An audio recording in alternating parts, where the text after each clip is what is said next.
दोस्तों ये रियल मार्कंडेय पुराण बुक है। पिछले वीडियो पे हमने यहाँ तक पढ़ा था, अस्तार वर्णन आपके प्रति किया गया है। तो कंटिन्यू करते हुए गतलोक का वर्णन ये चैप्टर है, यहाँ से शुरू करते हैं। वीडियो अगर बड़ा लगे तो वीडियो को कुछ मिनट तक देख के आप रोक सकते हैं। दूसरी बार जैसे वीडियो को शुरू करेंगे तो जहाँ पे आप रोके थे वीडियो वहीं से शुरू होगा, ये यूट्यूब का नियम है। पुत्र बोला है तात, इस जन्म से 7 जन्म पूर्व यानी 7 जन्म पहले में वैश्य योनि में उत्पन्न हुआ था। तो आत्मा कभी नहीं मरती, सिर्फ आत्मा शरीर बदलता है, जिसको आप पुनर्जन्म कहते हैं। ऐसा कृष्ण ने भी गीता में कहा है।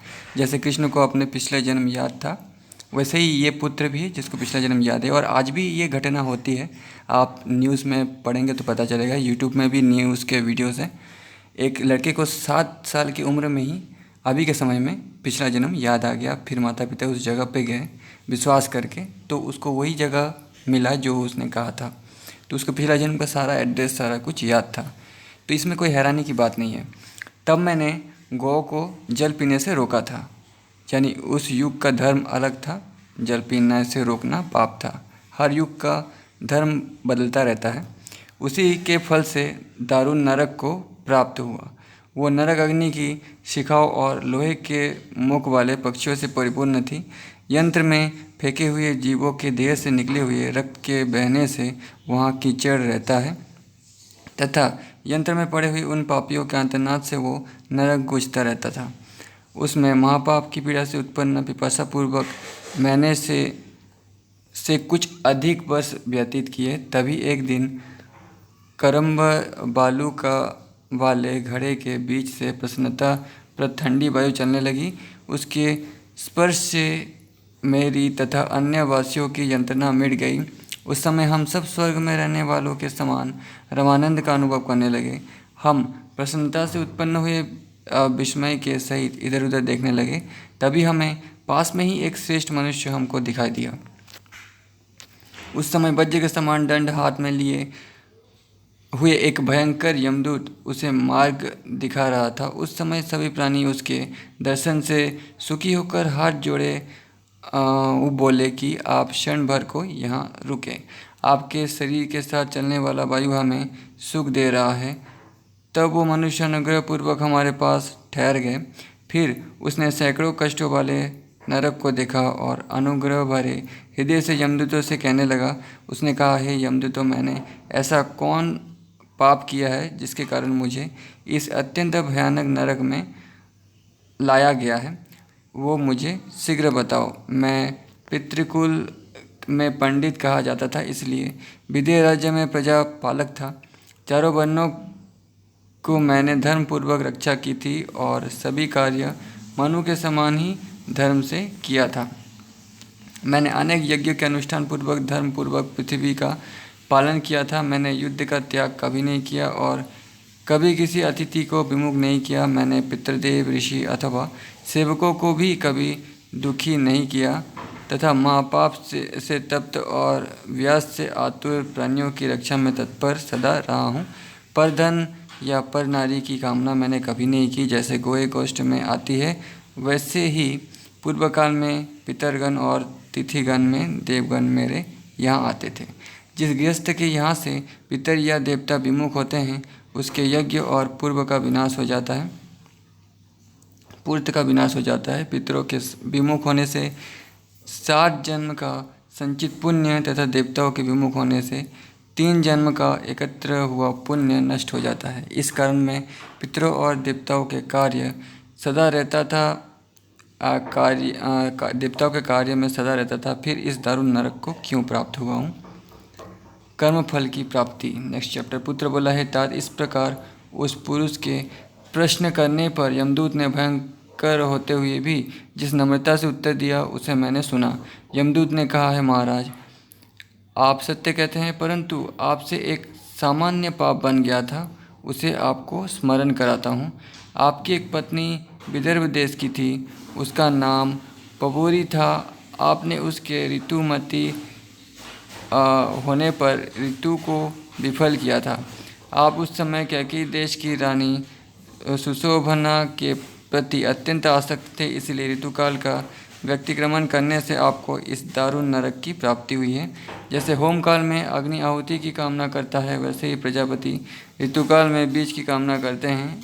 इसका उल्लंघन करने वाले धर्मात्मा पुरुष भी पितर ऋण के पाप से लिप्त होकर नरक में पड़ता है। आपने यही एकमात्र पाप किया है और कोई पाप आपसे नहीं हुआ। आप सभी पुण्य का फल भोगने के लिए चलिए। राजा बोले हैं, यमदूत आप मुझे जहाँ ले जाओगे वहीं मैं जाऊँगा, परंतु मेरे प्रश्न का यथार्थ उत्तर दो। ये वज्र के समान काक इन पुरुषों के नेत्र का हरण करते हैं और उनके वे नेत्र पुनः उत्पन्न हो जाते हैं। ऐसा बारंबार हो रहा है। इन्होंने ऐसा कौन सा निंदित कर्म किया है जिससे इनके नेत्र निकाले जाने पर भी पुनः उत्पन्न होते हैं? ये करपत्र की मार से क्यों इतना दुख भोग रहे हैं तथा तप्त बालू और तेल में भुने जा रहे हैं? लोहमुख पक्षियों द्वारा नीचे जाने पर उनके देह के बंधन टूट रहे हैं, जिससे पीड़ा के कारण वो आंतरनाद कर रहे हैं तथा पक्षियों की लोहमय चोंच आघात से इनके सभी अंग छिन्न भिन्न हो रहे हैं। इन्होंने ऐसा क्या पाप किया है जिस निरंतर ऐसी मंत्रणा प्राप्त कर रहे हैं? पापियों को अन्य प्रकार की पीड़ा से मिलते हुए भी देख रहा हूँ। किस कर्म के कारण इन्हें इन दुखों की प्राप्ति हो रही है, ये मुझे प्रारंभ से अंत तक बताओ। यमदूतों ने कहा, राजन, पाप के फलोदय के विषय में जो प्रश्न आपने किया है उसका वर्णन संक्षिप्त रूप से कहता हूँ।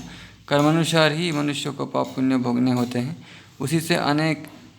उसी से उनके पाप या पुण्य का क्षय होता है। बिना भोगे पुण्य या पाप से कभी मनुष्य की शुद्धि नहीं होती है। भोगने से ही वो मिटता है। उसी से मनुष्य की मुक्ति प्राप्त होती है। जो पापी है वे दरिद्री होते हैं। वे दुर्भिक्ष, क्लेश, भय और मृत्यु को पाते हैं। कर्म के बंधन से विभिन्न प्रकार की गतियाँ प्राप्त होती है। पुण्यात्माओं को उत्सव, स्वर्ग तथा सुख प्रसुख मिलते रहते हैं। वही श्रद्धावान, शांत चित्ता, दानी और सुख करने वाले होते हैं तथा पापी मनुष्य व्याघ्र, हाथी, सर्प, चार आदि से भय युक्त स्थान में पाप से मर कर जाते हैं। उनकी अन्य गति क्या हो सकती है? तथा श्रेष्ठ वस्त्र, सुगंधित मालाएं, विमान और भोजन आदि की प्राप्ति महात्मा पुरुषों को अपने पुरुष के बल से होती है। वे प्रशंसित होते हुए पवित्र स्थानों को प्राप्त होते हैं। अनेक सहस्त्र जन्मों के पुण्य, पाप और प्राणी संचित करते रहते हैं। उसी उनके सुख दुख रूप से उत्पन्न होते हैं। जैसे सभी बीज जल की कामना करते हैं, उसी प्रकार के पुण्य पाप भी काल, देश और पात्र की कामना करते हैं। यदि देश काल के अनुसार किंचित भी पाप नहीं किया तो पैर रखाने पर कांटा लगने से जैसे दुख का ही अनुभव होता है, परंतु अधिक पापों का आचरण करने पर शूल या कील आदि से उत्पन्न होने वाले शिरो रोग आदि दारुण दुख का भोग करना होता है। जैसे अपत्य, अन्य, शीत, ताप, श्रम आदि को उत्पन्न करता है, वैसे ही सब पाप फल के उत्पन्न होने के समय में परस्पर ही अपेक्षा करते हैं। महापाप कर्म से दीर्घ रोग आदि विकारों की बंधक आदि के कष्ट भोगने होते हैं। क्रीड़ा के बहाने किंचित पुण्य करने से भी श्रेष्ठ ना था। सुखमय स्पर्श, मधुर वाणी, मीठे रस और सुंदर रूप का भोग अल्पकाल के लिए ही होता है तथा बहुत पुण्य करने पर कालक्रम से अधिक फल उपलब्ध होता है। इस प्रकार प्राणी पाप पुण्य से उत्पन्न दुख या सुख का भोग करता हुआ संसार में वास करता है। जाति, देश, काल आदि से अवरुद्ध ज्ञान अज्ञान का संपूर्ण फल आत्मा से चिन्हित हो जाता है। वाणी कर्म से कभी कोई पाप पुण्य किए बिना उसका फल उत्पन्न नहीं हो सकता। ये जो कुछ सुख दुख की प्राप्ति है वो अल्प या अधिक चित्त का ही विकार है। उसे उतने ही पाप पुण्य के फल की प्राप्ति होती है। जैसे भोजन किए हुए अन्न का क्षय उपभोग से ही होगा, वैसे ही भोगे बिना पाप का क्षय नहीं हो सकता। इसलिए नरक में रहकर जीव यातनाएं प्राप्त करके ही महापाप का क्षय करते रहते हैं तथा इसी प्रकार पुण्यात्मा स्वर्गवासी भी देवों के साथ रहकर पुण्य को भोगते हैं। इन्हें सिद्ध, गंधर्व, अप्सराओं के गान आदि से पुण्य फल मिलता है तथा देवता, मनुष्य या खग योनि पाकर शुभाशुभ पुण्य और पाप से उत्पन्न सुख दुख युक्त फल भोगते हैं। हे राजन, आपने प्रश्न किया कि पापीगण किस पाप कर्म से ऐसे यंत्रणा भोगते हैं। अब मैं इसे पूर्ण रूप से कहता हूँ। जिन नरोत्तम मनुष्य ने पर नारी को दूषित नेत्रों से देखा है अथवा पराये धन को हड़पने की इच्छा वाले नेत्रों से देखा है, उसके दोनों नेत्रों को ये वज्रतुंडी पक्षी हरण करते हैं। तो दोस्तों, इसी तरह डरा के धर्म का पालन करवाया जाता था ऋषियों द्वारा। ठीक है, इसीलिए उस समय के लोग पाप नहीं करते थे तथा वही नेत्र बारंबार उत्पन्न हो जाते हैं। इन मनुष्य ने लितने पलक लगने तक वो पाप किए हैं।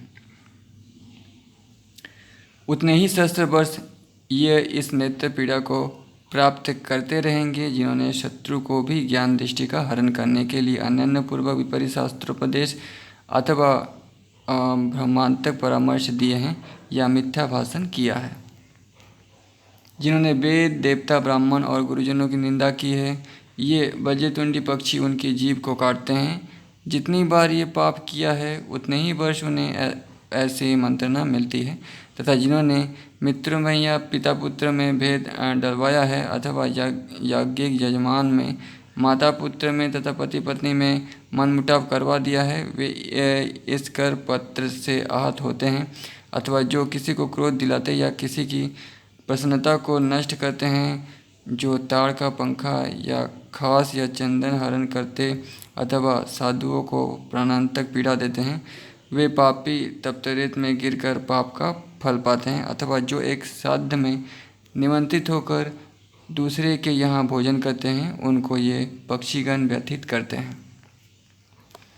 तथा जो झूठी बात बनाकर किसी की चुगली करते हैं अथवा देवता या पितर कार्य में एक निमंत्रण स्वीकार करके दूसरे का भोजन करते हैं, उनकी जीवा इस तीक्ष्ण छुरी के द्वारा दो टुक कर दी जाती है। जो मत होकर माता पिता तथा गुरुजनों का तिरस्कार करते हैं, वे पीप, मल और मूत्र से परिपूर्ण कुंड में अधोमुख गिरा जाते हैं। देवता, अतिथि, सेवक, अभ्यागत, पितरगण अग्नि और पक्षियों को भोजन दिए बिना स्वयं खा लेते हैं। वे सूची मुख होकर पीप और गंदगी है उनका शरीर पर्वताकार होता है। जो ब्राह्मण और अन्य जाति वालों को एक पंक्ति में बैठाकर असमान भोजन कराते हैं, वो इनकी विष्ठा खाते हैं। व्यापार के लिए एक साथ जाते हुए भी अपने धनहीन साथी को छोड़कर स्वयं भोजन कर लेते हैं। उन्हें यहाँ कफ का भोजन प्राप्त होता है।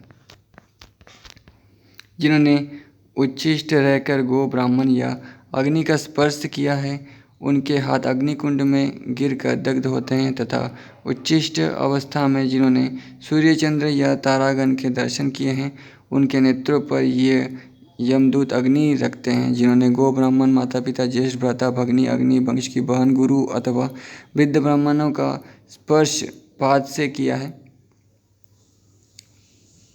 मतलब अपवित्रता से स्पर्श किया है, उनके पैर अग्नि से तपाई हुई लोह भेड़ियों में जकड़े गए हैं। तथा वे जांघ तक अंगारों के ढेर में खड़े किए गए हैं। जिन पापियों ने खीर, खिचड़ी या छाछ अथवा अन्य किसी देवांग को संस्कार किए बिना खा लिया, उन पापात्माओं के नेत्र उखाड़कर भूमि में डाले हुए दिखाई दे रहे हैं तथा दर्शन करने वाले यमदूतों के मुख से गिर रहे हैं।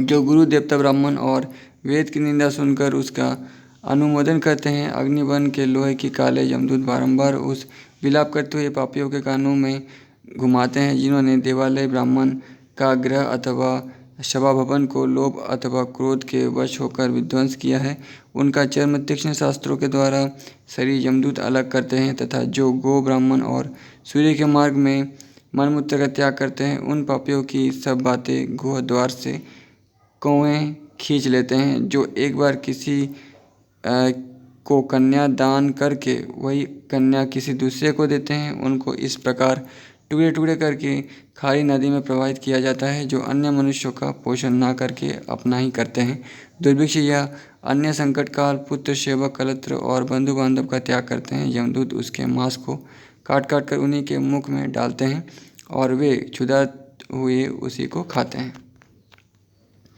जो लोभवश वेतनभोगी अथवा शरणागत का त्याग करते हैं, उनको इस प्रकार की यंत्र के पीड़ा दी जाती है, जो मनुष्य अपने सब जन्मों के मूल्य देकर बेच देते हैं। वे इन पापियों के समान ही पाषाण कलह में पेले जाते हैं, जो किसी की धरोहर हड़पते हैं। उनकी संपूर्ण देह बंधन में पड़ती है। उन्हें कृमि, वृश्चिक, काक, उल्लू आदि रात दिन चोटते रहते हैं तथा उनकी जीवा और तालु खुदा पिपासा से शुष्क हो जाते हैं। जिन्होंने दिन में नारी समागम अथवा परस्त्रीगमन किया, वो लोहे के तीक्ष्ण कांटों वाले सालभूमि वृक्ष पर चढ़ाए जाकर अंशभगपूर्वक रक्तपात से व्याकुल हो रहे हैं तथा वे ढोकना में रब कर जलाए जा रहे हैं। ये देखो, पर स्त्री से समागम करने वालों की दशा ऐसी है तथा जो उपाध्याय को नीचा आसन देकर अहंकार पूर्वक अध्ययन करते तथा या शिल्प ग्रहण करते हैं, वो इसी प्रकार सिर पर शिला रखकर बोझ से अत्यंत क्लेश पाते हैं। बोझ के कारण मस्तक में वेदना पाते हुए अशुद्धा पिपासा से सदा पीड़ित रहते हैं। जिन्होंने मल मूत्र या कफ का जल में त्याग दिया है, वो इस मल मूत्र और कफ वाले दुर्गंध युक्त नरकों को प्राप्त हुए हैं तथा ये जो शुद्धातुर होकर एक दूसरे का मांस भक्षण कर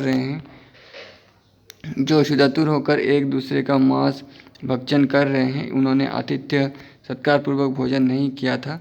जिन आहिताग्नि मनुष्यों ने वेद तथा अग्नि का निरादर किया है, वो इस पर्वत शिखर से बारंबार गिरा जाते हैं। जिन्होंने दोबारा ब्याही हुई पत्नी का सामित्य प्राप्त कर उसके साथ जीवन व्यतीत किया है, वो कृमि रूप होकर चींटियों द्वारा खाए जा रहे हैं।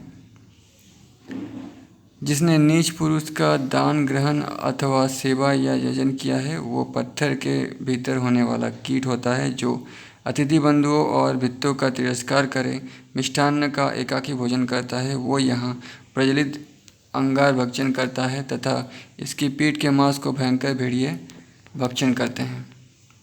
जिन्होंने किसी की पीठ पीछे निंदा की, वो वहाँ अंधे, बधिर और मुख होकर गुदर्द घूमते हैं। इस अधम ने उपकारों के प्रति कृतज्ञता प्रकट नहीं की, अतः यह दुर्बुद्धि कृतघ्न तथा मित्रों का अपकार करने वाला है, इसीलिए तृप्त कुंभ में डाला गया है।